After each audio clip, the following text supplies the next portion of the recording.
സാറേ ഞാൻ അവൻ്റെ ലൊക്കേഷൻ ട്രേസ് ചെയ്യാൻ നോക്കി, പക്ഷെ കിട്ടിയില്ല. എന്തായാലും അവൻ ഇന്ത്യക്കുള്ളിൽ തന്നെയുള്ള ആളാണെന്ന് ഉറപ്പാണ്, മിക്കവാറും സൗത്ത് ഇന്ത്യൻ. കാരണം അവൻ ഈ ഹാക്ക് ചെയ്തിരിക്കുന്ന സമയത്ത് യൂസ് ചെയ്തിരിക്കുന്ന പേര് കാതലൻ എന്നാണ്. കാതലനോ? ചിരിച്ചിരിക്കടാ. എന്തായാലും നമ്മുടെ കോമ്പറ്റീറ്റേഴ്സ് കളിക്കുന്ന കളിയാണെന്ന് ഉറപ്പായി. ഇല്ല പ്രവീണ, എനിക്ക് അങ്ങനെ തോന്നുന്നില്ല. കാരണം നമ്മുടെ കോമ്പറ്റീറ്റേഴ്സ് ആയിരുന്നെങ്കിൽ നമ്മൾ അറിയാൻ കൂടി ഇല്ല. അവരെപ്പോഴേ നമ്മുടെ ഡേറ്റ എടുത്തിട്ടുണ്ടാവും. ഇതിപ്പോൾ 2 തവണ ഹാക്ക് ചെയ്തപ്പോഴും നമ്മുടെ ഡേറ്റാബേസ് ഡിലീറ്റ് ചെയ്യാൻ മാത്രമേ ചെയ്തിട്ടുള്ളൂ. അപ്പോൾ അവന് നമ്മുടെ ഡേറ്റ വേണ്ട, നമ്മളെ ഡിസ്റ്റർബ് ചെയ്യുക എന്നുള്ളതാണ് അവൻ്റെ ലക്ഷ്യം. നമ്മളെ ഡിസ്റ്റർബ് ചെയ്യാൻ വേണ്ടി ഇത്രയും കഷ്ടപ്പെട്ടെന്തിനാണ് ഹാക്ക് ചെയ്യുന്നത്? ആദ്യം ചിലപ്പോൾ അവൻ തമാശയ്ക്ക് ഹാക്ക് ചെയ്തതായിരിക്കും, പക്ഷെ പിന്നെ നമ്മൾ സെക്യൂരിറ്റി കൂട്ടിയപ്പോൾ അവന് ചിലപ്പോൾ വാശി കൂടി കാണും. ഇവിടെ ശ്രദ്ധിക്കേണ്ട കാര്യം എന്താണെന്ന് വെച്ചാൽ നമ്മൾ ഇത്രയും കോൺഫിഡൻഷ്യൽ ആയിട്ട് ചെയ്ത ഈ സെക്യൂരിറ്റി സിസ്റ്റംസ് അവനെങ്ങനെ ആക്സസ് ചെയ്തു എന്നുള്ളതാണ്. അത് ആക്സസ് ചെയ്യാതെ എന്തായാലും ഹാക്ക് ചെയ്യാൻ പറ്റില്ലല്ലോ. അപ്പോൾ എൻ്റെ ഒരു സംശയം എന്താണെന്ന് വെച്ചാൽ അവൻ നമ്മളറിയാതെ നമ്മുടെ ഓഫീസിൽ കയറിയിട്ടുണ്ടോ എന്നുള്ളതാണ്. ജിൽസേ, നമ്മുടെ CCTV റെക്കോർഡ്സ് ചെക്ക് ചെയ്ത് നോക്കിയാൽ അയാൾ ഓഫീസിനുള്ളിൽ കയറിയിട്ടുണ്ടെങ്കിൽ അറിയാൻ പറ്റില്ലേ?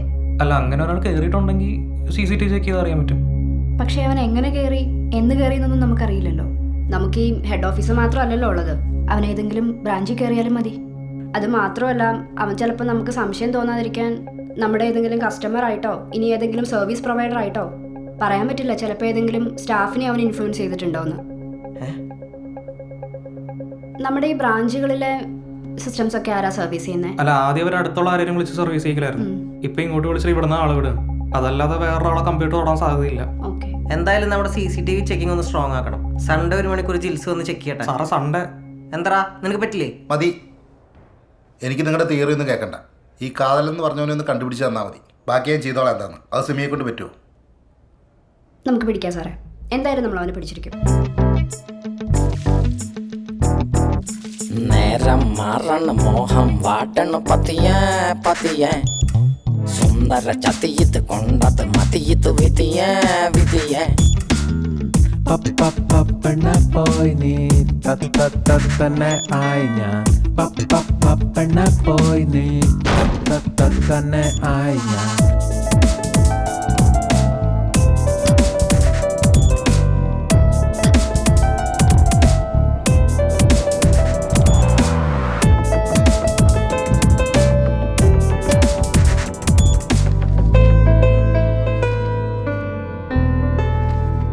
മലയാളിയാണെന്ന് ഉറപ്പാണോ? സാറേ, അത് ഞാൻ സ്പെല്ലിങ് വെച്ചിട്ട് ഊഹിച്ചതാ. സാധാരണ തമിഴിൽ KADHALA എന്നാണ് എഴുതാറുള്ളത്. ആ തമിഴ് സിനിമയുടെ സ്പെല്ലിങ്ങും അങ്ങനെ തന്നെയാണ്. നമ്മൾ മലയാളികളാണ് KATHALA എന്ന് യൂസ് ചെയ്യാറുള്ളത്. ഏജ് 20-25. അത് അവൻ്റെ ഹാക്കേഴ്സ് ഫോറങ്ങളിലെ ആക്ടിവിറ്റി ഞാനൊരു AI സോഫ്റ്റ്വെയറിൻ്റെ ഹെൽപ്പോട് കൂടിയിട്ടൊന്ന് അനലൈസ് ചെയ്തപ്പോൾ മനസ്സിലായതാ. പക്ഷെ അത് എത്രത്തോളം ആക്യുറേറ്റ് ആണെന്ന് പറയാൻ പറ്റില്ല. എന്നാൽ ഞാൻ ഇറങ്ങിക്കോട്ടെ സാറേ.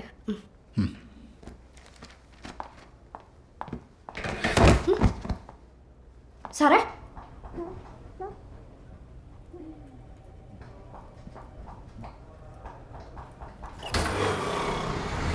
അത് കൊടുക്കണ്ട, എല്ലാം ക്ലിയർ ആയിട്ട് കൊടുത്താൽ മതി. അല്ലെങ്കിൽ നിങ്ങളുടെ ബ്രാഞ്ചിൽ ഒരാൾക്ക് ഈ മാസം ശമ്പളം ഉണ്ടാവില്ല. അതത്രേ ഉള്ളൂ.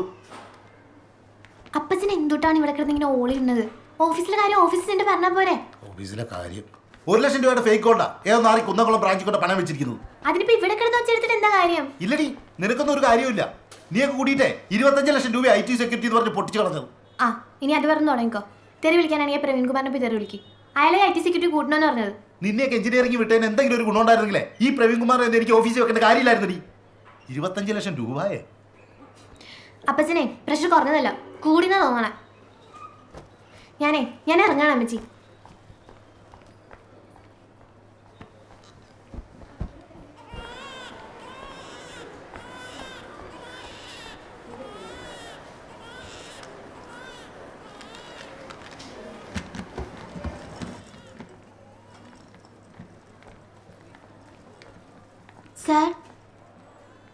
സാറിനെ മനസ്സിലായില്ലേ? സാറിൻ്റെ മാത്സ് ക്ലാസ്സിൽ ഞാൻ ഉണ്ടായിരുന്നു, S3-ൽ. പിന്നെ എനിക്ക് നിന്നെ മനസ്സിലായി, പക്ഷേ പേര് ഓർമ്മ വരുന്നില്ല. ശില്പ. ആ, മോളിപ്പോൾ എന്താ ചെയ്യണേ? എൻ്റെ അപ്പച്ചനൊരു ഫിനാൻസ് കമ്പനി ഉണ്ട് സാർ. അപ്പം ഞാനവിടെ IT ഹെഡായിട്ട് വർക്ക് ചെയ്യാം. അപ്പച്ചൻ ഇവിടെ അഡ്മിറ്റാണ്, പ്രഷർ പറഞ്ഞിട്ട്. ഇപ്പം കുഴപ്പമൊന്നുമില്ല. അപ്പം ഇന്ന് വൈകുന്നേരം ഡിസ്ചാർജ് ആവും. നിന്റെ ക്ലാസ്സിൽ പഠിച്ച മറ്റുള്ള പിള്ളേർക്കൊക്കെ എവിടെയെങ്കിലും കയറിക്കൂടാൻ പറ്റിയോ ജോലിക്ക്? ആ സാർ, കുറേ പേർക്കൊക്കെ കിട്ടി. പിന്നെ ശ്രുതിക്ക് GR കിട്ടി. അങ്ങനെ അവള് US പോവാണ്. ശ്രുതി പേര് പറഞ്ഞിട്ട് അങ്ങോട്ട് മനസ്സിലാവണില്ല. കണ്ടാൽ മനസ്സിലാവും. എന്തെങ്കിലും കുരുത്തക്കേട് കാണിക്കുന്ന കുട്ടികളുടെ ആണെങ്കിൽ നല്ല ഓർമ്മയുണ്ടാവും. നിങ്ങളുടെ ബാച്ചിൽ ഒരു ജോയൽ കോശി എന്ന് പറഞ്ഞൊരു പയ്യന് ഓർമ്മയുണ്ട്. അവൻ ഒരാഴ്ചക്ക് സസ്പെൻഡ് ചെയ്തു. പിന്നെ അവൻ ക്ലാസ്സിൽ വന്നിട്ടെന്നില്ല. പിന്നൊരു വിഷ്ണു, അവന് വല്ല ജോലിയും കിട്ടിയോ? ഇല്ല. എങ്ങനെ കിട്ടാനാ? അന്ന് ക്ലൗഡേറ്റ് എന്ന കമ്പനി പ്ലേസ്മെൻറ്റിന് വന്നപ്പോൾ ഇവൻ നമ്മുടെ കോളേജിൻ്റെ സൈറ്റ് ഹാക്ക് ചെയ്ത് അവൻ്റെ ആപ്ലിക്കേഷൻ അവൻ തന്നെ ആക്സെപ്റ്റ് ചെയ്തിട്ടാണ് ഇൻ്റർവ്യൂവിന് അറ്റൻഡ് ചെയ്തത്. അത് ഞാൻ കണ്ടുപിടിച്ചു. പിന്നെ പിള്ളേരല്ലേ, ഫ്യൂച്ചർ കളയണ്ടെന്ന് വിചാരിച്ച് പരീക്ഷ എഴുതിച്ചു. എന്നിട്ട് എന്ത് കാര്യം ഉണ്ടായി? സർ, എന്നാ ഞാൻ ഇറങ്ങട്ടെ, കുറച്ച് തിരക്കുണ്ടായിരുന്നു. ശരി ശരി മോളെ.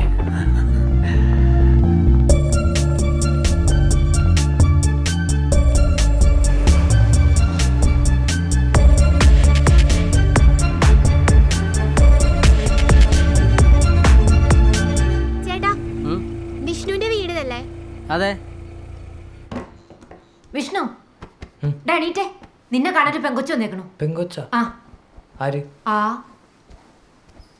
മോള് പുറത്തോട്ടിരുന്നോ, അവൻ ഉറങ്ങുമായിരുന്നു, ഇപ്പൊ വരും. ആൻറ്റി, എനിക്ക് വിഷ്ണു അടുത്തൊരു കാര്യം പറയാനുണ്ട്. ആൻറ്റി ഒന്ന് പുറത്തോട്ടേക്കോ.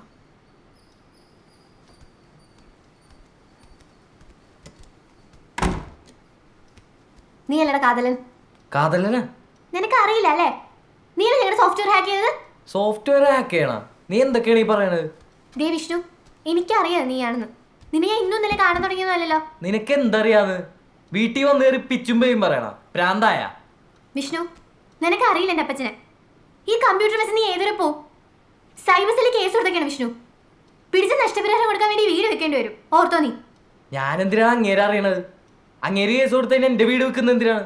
നിനക്ക് നിന്റെ പ്രശ്നം എന്താണ്? ഓക്കെ, നീ സമ്മതിക്കില്ലെന്ന് എനിക്ക് മനസ്സിലായി. എനിക്കിത്ര പറയാനുള്ളൂ വിഷ്ണു. ഹാക്കർ നീ ആണെങ്കിൽ ഈ പരിപാടി ഇവിടെ വെച്ച് നിർത്തിക്കോ. നിന്റെ നല്ലതിന് വേണ്ടിയാണ് ഞാനീ പറയണേ.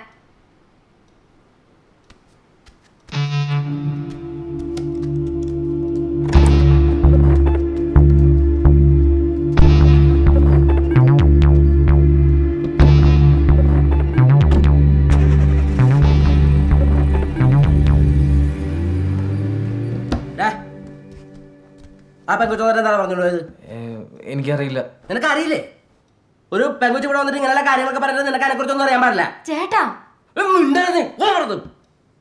എടാ നീ ഈ സാധനം കൊണ്ട് ഇവിടെ എന്താണ് ചെയ്യണത്? അച്ഛനെന്തിനാണ് എന്നോട് ചൂടാവണ്? പോയി അവളോട് ചോദിക്ക്. എനിക്കറിയില്ല അവൾ എന്താ പറഞ്ഞതെന്ന്. നിനക്ക് അറിയില്ലേ? എല്ലാത്തിന്റെ വീട്ടുകാർക്ക് സമാധാനമൊക്കെ ഉണ്ടായിരുന്നു.